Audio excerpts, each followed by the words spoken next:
Mi época, ir al colegio por primera vez significaba un llanto incontenible, terrible, espantoso. Yo lloraba muchísimo, lloré en los primeros días de mi colegio, pero no por mí, sino cómo podía dejar sola a mi pobre mamá. ¿Cómo podía hacer esa barbaridad? Y eso en nombre de qué, de la educación, Dios mío. ¿Seguirán siendo las cosas así? ¿Qué problemas tienen los padres de familia, especialmente la madre de familia, cuando su chico tiene que ingresar por primera vez al colegio o cambiar de colegio, ir a un colegio nuevo, etcétera? ¡Qué temores hay que disiparle del cerebro de ese niño en estas circunstancias que pueden ser traumáticas! Denixa Vela es especialista en asesoramiento educativo familiar. ¿Qué tal, Denixa? ¿Cómo te va? Buenas tardes, Chema, un gusto estar aquí. Tú eres mucho más joven que yo. ¿Te acuerdas cómo fue tu primer día de colegio? Sí, recuerdo cuando subía esas escaleras que me alejaban de mi mamá, cuando fui la primera vez al nido y llevaba una muñeca, que tengo claro en mi memoria ese evento que me ayudó muchísimo para sentirme segura. La muñeca te ayudó. Así es, porque la experiencia de seguridad que te puede ofrecer un objeto, o más aún si fuera una persona, es lo que te permite sentirte segura. Pues en un inicio, como comentaste tú tu experiencia o esa que te comento, cuando un niño pequeño o un niño grande, un adolescente, cambia de institución o empieza el colegio, la experiencia de inseguridad es muy grande, ¿no? Porque cualquier cambio, incluso a nuestras edades, impacta en la persona y en algunas ocasiones puede impactar positivamente, pues te genera expectativa, entusiasmo en ese cambio, pero también puede darse situaciones de temor, de inseguridad, incluso de ansiedad. La ansiedad, claro, puede llegar a límites increíbles, puede llegar a malestar físico. Así es. Náuseas, vómitos, es bastante común. Exacto, así es. ¿Sigue siendo común ahora esto? Yo creo que o ya menos. Yo pienso que menos. Por un lado, porque la praxis de asistir a la escuela se inicia en muy tempranas edades. Pero también pienso que desde la normativa del Estado y desde los colegios particulares también se generan algunas acciones como el acompañamiento a esas familias, a esos estudiantes. En mi experiencia en los colegios Villa Caritas y San Pedro tenemos este aspecto como central, acompañar a los estudiantes en todos sus procesos de crecimiento para tener la experiencia de bienestar. ¿Qué significa acompañar exactamente? Acompañar es estar presente. Si hablamos de los padres, es que los estudiantes, los niños o adolescentes perciban que sus padres están con ellos, que ellos pueden contar con ellos en cualquier momento. Pero además, desde el colegio, que están los especialistas, tutores, maestros, psicólogos, implica que puedan ir de la mano con esos padres, orientando, porque ningún padre de familia, en ningún periodo etario de sus hijos es experto, y entonces esos maestros y tutores dan esas pautas con la información, porque como sabemos los padres son los primeros educadores, pero con esa información que los padres tienen, a través de este proceso de acompañamiento, tú puedes darle a esos padres de familia y al niño o al adolescente esos medios o esas herramientas que pueden necesitar, como en este caso el cambio de colegio, para que el proceso de adaptación sea mucho más amigable y, como dije hace un momento, pueda favorecer su bienestar integral. Ahora, todo cambio siempre es traumático, tiene un nivel de estrés elevado. Ir a un colegio, un niño está en un lugar que no conoce, etcétera, etcétera. Eso siempre va a ser así, o sea, no sé, corrígeme tú, ¿ah? Sí, no siempre, porque o ya no tanto. No siempre. Cada inicio de año puede generar un nivel de estrés o de temor, sea que sea un colegio nuevo o el mismo que ya conoces. ¿Por qué? Porque siempre hay variaciones de profesores, variaciones de compañeros en el salón, pero obviamente si hay un cambio radical del espacio en el que el estudiante debe estar, es decir, un cambio de institución educativa, sí es mucho más fuerte, porque todos sus referentes cambian, ¿no? El referente físico, el referente de los maestros, la estructura, la organización, la dinámica de las tareas, todos sus elementos de base de seguridad varían, ¿no? Entonces, por ello es que los padres, pero en trabajo conjunto con los maestros, se vuelve como muy importante y crucial en esos procesos de cambio o de inicio también de clases. ¿Los padres participan en esto? O los padres dejan a su hijo en el colegio y bueno, esa no es mi chamba, yo tengo que ir a trabajar, tengo que parar la olla, tengo que hacer todo, ya que se encarguen pues los... En mi experiencia, en todos los expertos. sectores, en realidad, y en todos los niveles, los padres se involucran mucho más que en épocas antiguas. Sin embargo, como tú mencionas, el trabajar mucho tiempo fuera de casa puede ser un limitante. Por eso, en ese sentido, la institución educativa es la que de alguna manera debe salir al encuentro de esas familias a través de las observaciones en la clase, a través del seguimiento, ¿no? Como también mencioné, el Ministerio de Educación ha planteado algunas normativas, decretos supremos, en los que es obligatorio un psicólogo permanente o itinerante en el creo que faltan psicólogos. Bueno, eso sí, siempre faltan. Pero en realidad la labor tutorial, nuevamente en mi experiencia en los colegios Villa Cartas y San Pedro, el tutor o la tutora que está bien formado puede tener un rol muy impactante, y el psicólogo en realidad debe ser ese asesor o ese soporte. Sin embargo, el protagonista en este acompañamiento puede ser un tutor si realmente cuenta con una formación y con las estrategias y herramientas para acompañar a esa familia. Porque efectivamente psicólogos siempre van a faltar en cualquier tipo de institución, pero cuando el equipo docente está preparado, se puede responder a esa necesidad. Legalmente tiene que haber un psicólogo en cada colegio. Tiene que haber un psicólogo permanente o itinerante según la realidad y la cantidad de la institución, pero uno es obligatorio. ¿Un montón de psicólogos? No, uno es... No, digo, pero uno por colegio es un montón de psicólogos. A nivel nacional, digamos. Bueno, sí, a nivel nacional sí, pero si lo piensas desde los estudiantes es poco, ¿no? Sí, claro. Porque claro, si tienes uno para un colegio de 500... En realidad un psicólogo con bastante esfuerzo podría tener un promedio de 300 estudiantes, en mi experiencia, para poder atender de la mejor manera, pero con este rol del que da soporte. 300 suena fuerte el número también. Sí, suena fuerte, pero es viable. Es viable, pero con este concepto de que el psicólogo no es el que resuelve todo, es el que acompaña esas situaciones, como por ejemplo el tema de un cambio de institución o una situación particular de dificultad de un estudiante que puede darse en distintas edades y distintos aspectos de su vida. El psicólogo, que es el especialista, puede dar soporte a la familia, pero si consideramos que el psicólogo va a solucionar todo, quizás esa perspectiva es la que se tiene que cambiar y ser el maestro, el tutor, el que especializándose puede responder. Claro, ¿el maestro lo puede hacer? Lo puede hacer. ¿O lo debe hacer y no puede?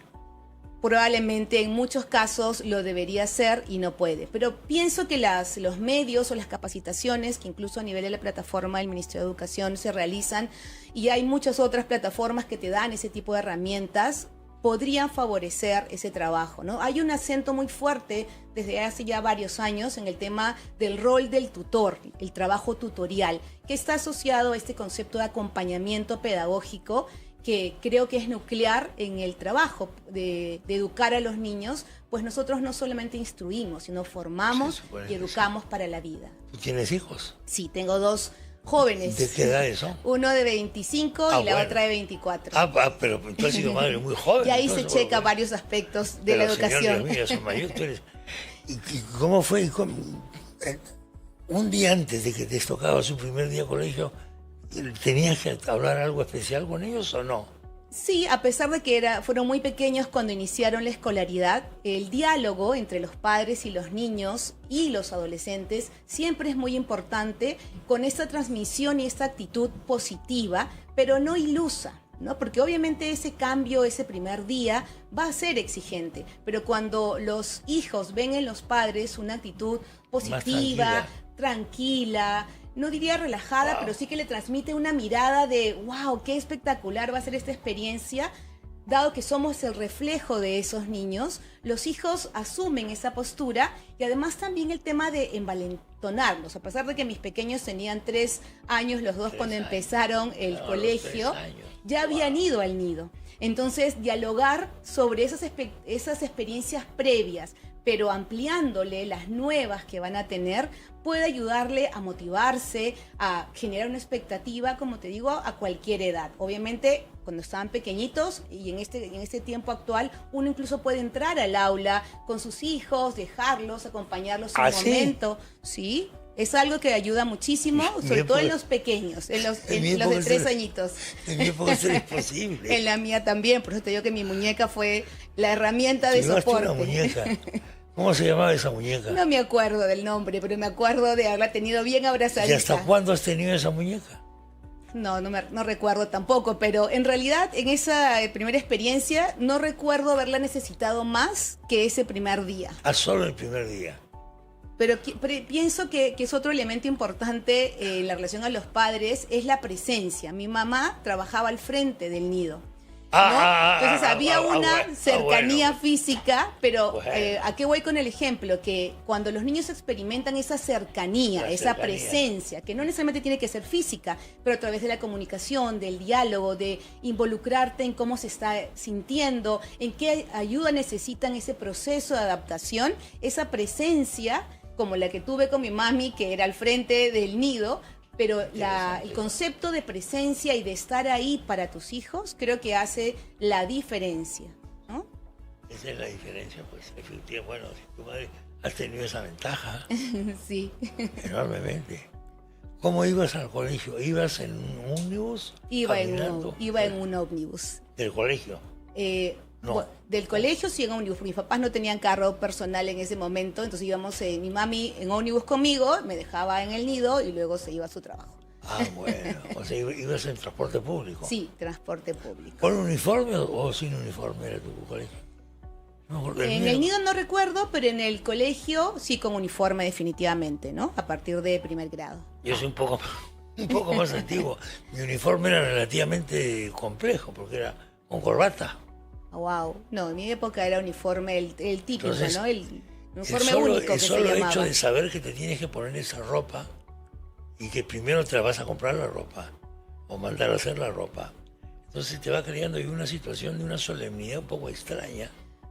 Pero ese proceso también es interesante, es positivo, ¿no? Sobre todo cuando los niños o los niños están involucrados en ese proceso. Por eso muchas veces los padres, que es una buena recomendación. Los útiles escolares, por así ejemplo, es, en la compra, en que elijan ese muñequito favorito o ese personaje, en el caso de los más grandes, que más le gusta. ¿Lonchera llevabas tú? Sí, llevaba lonchera y mochila. No habían de tantos personajes como ahora, pero llevaba mi lonchera y mi mochila y recuerdo que me gustaba elegir el color, ¿no? Entonces la elección y la involucración de los hijos en el proceso ayuda muchísimo a que ellos se sientan seguros, protagonistas, empoderados en ese proceso de inicio o de cambio.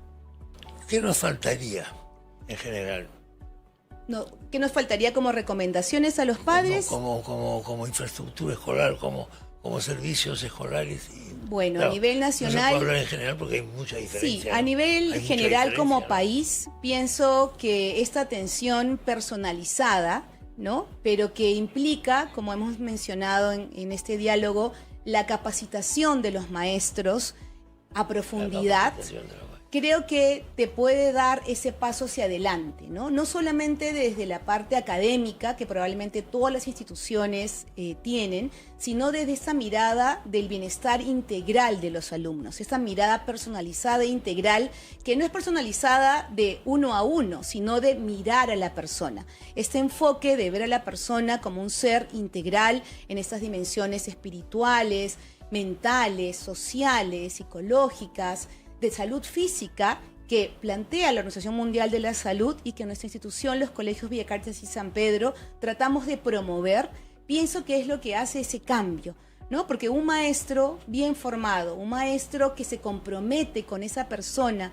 que es cada uno de sus estudiantes, puede hacer un cambio radical y rotundo en esos jóvenes del futuro, pero también en esas familias que forman a esos niños del hoy. ¿Hay un maestro decisivo en tu colegio para ti o una maestra? En mi experiencia, como niña, ¿sí? O como niña recuerdo a una maestra que efectivamente tuvo, ahora que hago esa mirada hacia atrás, ese rol no de la que me enseñaba, sino de la que me acompañaba, la que me aconsejaba, la que me retaba, la que me ayudaba a mirar esas fortalezas y esos puntos por mejorar, pero con el objetivo de lanzarme hacia algo más grande. Recuerdo a una maestra, yo estudié en un colegio religioso, y a una sister que realmente me dieron esa formación que creo que hace la diferencia y que marca en la vida de un estudiante.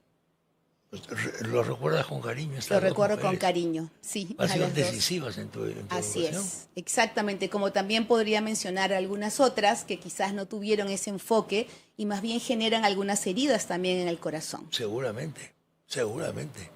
¿Ha ocurrido en tu caso? También. Prefiero No tan recordar. graves, pero sí este perfil de hiperexigencia y de perfeccionismo ante el rendimiento académico, por ejemplo, que cuando, también asociándolo a lo que conversamos, cuando los padres hacen un cambio, en un sentido tienen una expectativa en ese cambio. En algunas ocasiones hay un deseo de un perfil o un crecimiento académico para una proyección personal, profesional. Cuando los padres hacen o dan un acento tan desbordado, desequilibrado, como me pasó con esta maestra, en lo académico, sin mirar ese... Desequilibrado. Desequilibrado. ¿Qué significa eso? Es decir, que solo te acentúas en ese punto y que el logro cuantitativo, es decir, el 20 en mi época No o era la AD, importante. es lo más importante. Y tú dices, sí es importante, pero si un maestro o un padre solo valora eso como lo más importante, está dando una comunicación equivocada, pues apunta a un área de la persona y Lo un que pasa es que perfeccionismo ahora, imposible, sí, te ¿no? dicen, mira, la competencia está brava, tienes que tener buenas notas porque tu enemigo es el que está sentado al lado, en la otra carpeta. Ese es el que te va a quitar la chamba, ese te va, ¿no? Y ahora con inteligencia artificial no te digo nada. Hay esa tendencia también. Sí, pero creo que es una mirada reduccionista, ¿no? Porque un ser humano no solamente brilla o es capaz de iluminar el mundo porque tiene calificaciones extraordinarias. Hay una parte humana, de valores, de esa calidad interior de la persona que supera ampliamente esas habilidades que en el tiempo, incluso cuando un estudiante, sea un niño, un joven o un adolescente, tiene la motivación y el empuje, va a poner todas sus herramientas para lograr no ese perfeccionismo, sino ese éxito que corresponde a su vocación, a su llamado, a su misión en el mundo, ¿no? Había bullying en tu época, por supuesto, como Claro la que mía. sí. Claro que la palabra no estaba de moda, digamos. Así es, con otros nombres, pero Pero existía. el bullying ha existido siempre. Así ¿no? es. Y lamentablemente en una cultura como Oye, la que vivimos actualmente es algo que se ha exacerbado. Se ha exacerbado porque ahora tiene ya las redes sociales que son... El ciberbullying. El ciberbullying. Que Así sigue llegar a situaciones desesperantes, ¿ah? Trágicas, ¿ah? Sí, ahí en realidad Y hay suele forma de ser una fuente de cambio, es necesaria una intervención ya profesional, ¿no? Porque con todos esos esfuerzos que hemos conversado que pueden realizar los colegios, los tutores, los padres, el psicólogo de la institución, no siempre son suficientes cuando hay una situación que quizás no fue identificada a tiempo, porque ese tema preventivo en los colegios es crucial también para ese tipo de situaciones de maltrato o de acoso escolar, ¿no?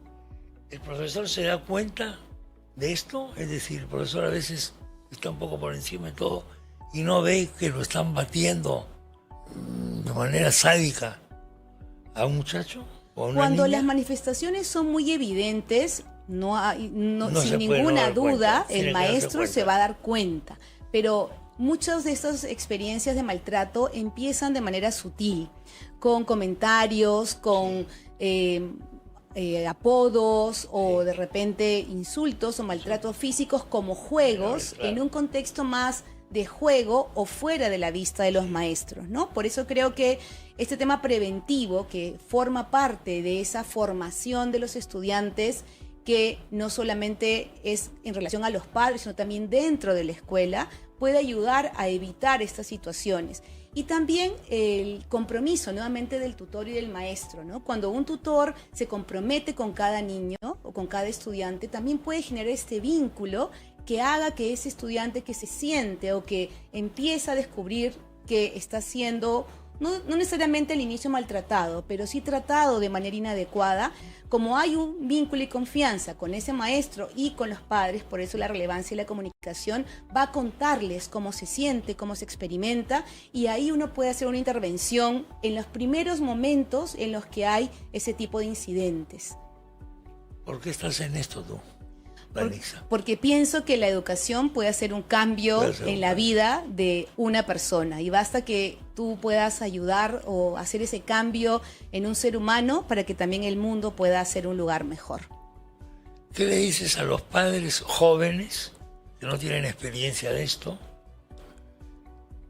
Porque piensan que el mundo ha cambiado tanto que lo que les pasó a ellos ya no se va a volver a repetir. A veces eso es una ilusión nada más, pero ¿qué le dices a los padres que están desconcertados? Porque no saben cómo actuar para llevar a su hijo por primera vez al nido, al colegio o a lo que sea, o para cambiarlo de colegio, etcétera, y entran en un nerviosismo, llegan a la confusión total. Bueno, primero que nada, mantener la calma, entender esos procesos de cambio como procesos normales. Está bien sentir temor, está bien sentir esos niveles de estrés. A veces los padres pueden tener un poco de temor a que las emociones que consideramos negativas, que no son realmente negativas, el estrés o el miedo son emociones que pueden en algunos momentos también ayudarte. Entonces creo que primero estar tranquilos, entender que las emociones de temor, de ansiedad son naturales. En tercer lugar, creo que poder formarse a través de, apoyándose a través de estas maestras o de los psicólogos del centro en el que están, generar estos espacios de redes y de contacto con otras familias ayuda muchísimo. Porque por un lado generan ese vínculo que los niños y adolescentes necesitan para sentirse en familia, pero también para que ellos puedan intercambiar esas opiniones y experiencias de vida que muchas veces son semejantes, ¿no? Y particularmente cuando uno empieza una nueva institución, tener esos espacios de reuniones con los tutores, de hacer que sus hijos participen en algunas actividades extracurriculares que sean de su gusto, es súper valioso y ayuda muchísimo, pero también con el objetivo de que el niño o el adolescente se sienta en este ambiente de amistad, porque es uno de los aspectos que duele tanto cuando uno cambia y que esa amistad no se cierra a las amistades previas que de repente el estudiante, sobre todo el adolescente, pudo conseguir, sino que las amistades previas y las nuevas pueden unirse y en esta experiencia del niño ser muy positivo el cambio. Bueno, pues Danixa, muchas gracias por la visita. Gracias a ti, un gusto estar aquí. Muy amable, muchas gracias. Danixa Vela, especialista en asesoramiento educativo familiar.